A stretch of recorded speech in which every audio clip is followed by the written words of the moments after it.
Nomery toko 9.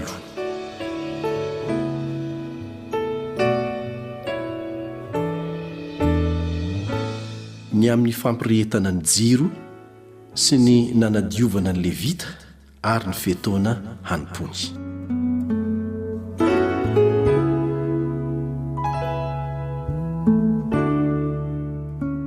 Ary Jehovah niteny tamin'i Mosesy ka nanao hoe: Mitenena amin'ny Arona hoe, raha mampirehitra ny jiro fito ianao, dia ataovy mahazava ny eo anoloan'ny fanaovan-jiro izy.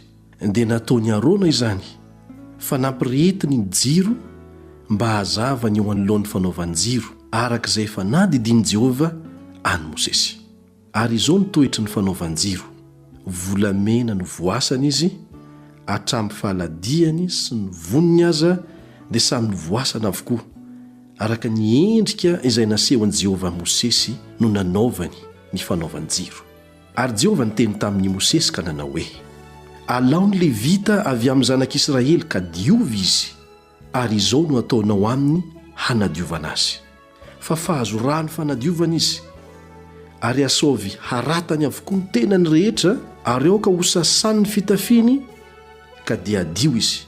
Dia asaovy maka vato-trombilahy iray izy mba amin'ny fanatitra hohanina fombany, dia koba tsara toto voaharo diloilo, ary vato-trombilahy iray koa no alaina ho fanatitra noho ny ota.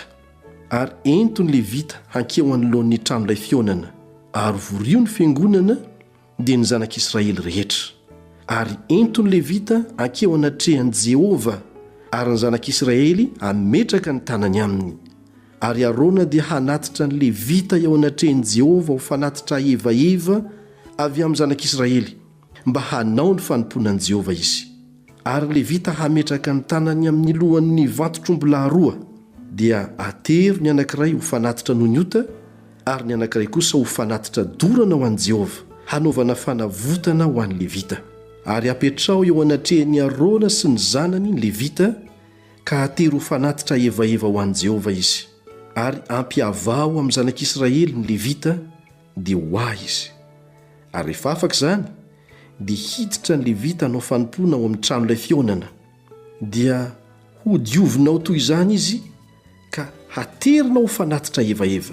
Fa efa nomena ho ahy avy tamin'ny Zanak'Isiraely mihitsy izy, ho solon'izay voalohan-teraka rehetra, dia izay lahy mampirehitra amin'ny Zanak'Isiraely no nanalako azy ho ahy. Fa any voalohan-teraka rehetra amin'ny Zanak'Isiraely, na olona na biby fiompy, tamin'ilay andro namelezako ny voalohan-teraka rehetra tany amin'ny tany Egipta, no nanamasinako azy ho ahy. Ary efa nalaiko ny Levita ho solony lahy mampirehitra amin'ny Zanak'Isiraely. Ary nomeko ho an'i Arona sy ny zanany mihitsy ny Levita avy amin'ny Zanak'Isiraely, hanao ny fanompoan'ny Zanak'Isiraely ao amin'ny tranon'ilay fionana, sy hanao fanavotana ho an'ny Zanak'Isiraely, mba tsy hisy arety mandringana anjo azy raha manakaiky ny fitoerana masina izy. Dia nataon'i Mosesy sy Arona mba amin'ny fiangonana, dia ny Zanak'Isiraely rehetra tamin'ny Levita izany, araka izay rehetra efa nandidian'i Jehovah ny Mosesy, ny amin'ny Levita no nataon'ny Zanak'Isiraely taminy. Dia nodiovin'ny Levita ny tenany ho afaka ota, ary nosasany ny fitafiny, ary Arona nanatitra azy ho fanatitra evaeva eo anatrehan'i Jehovah, sady nanao fanavotana ho azy hanadiovana azy.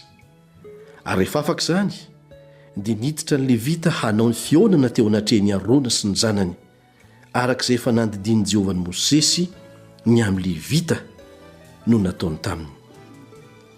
Ary Jehovah niteny tamin'i Mosesy ka nanao hoe: ny amin'ny Levita dia izao, hatramin'ny 520 taona no miakatra izy, no hanatona hilatsaka amin'ny atokony, hanao fanompoana ao amin'ny tranon'ilay fionana. Fa rehefa 50 taona kosa izy, dia hiala amin'ny atokony fanompoana ka tsy hanompo intsony. Kanefa mahazo manampy ny rahalahiny eo amin'ny tranon'ilay fionana ihany izy, mba hitandrina izay anjara raharaha. Fa tsy hanao fanompoana hafa izy, zany no hataonao amin'ny Levita ny amin'ny anjara raharahany.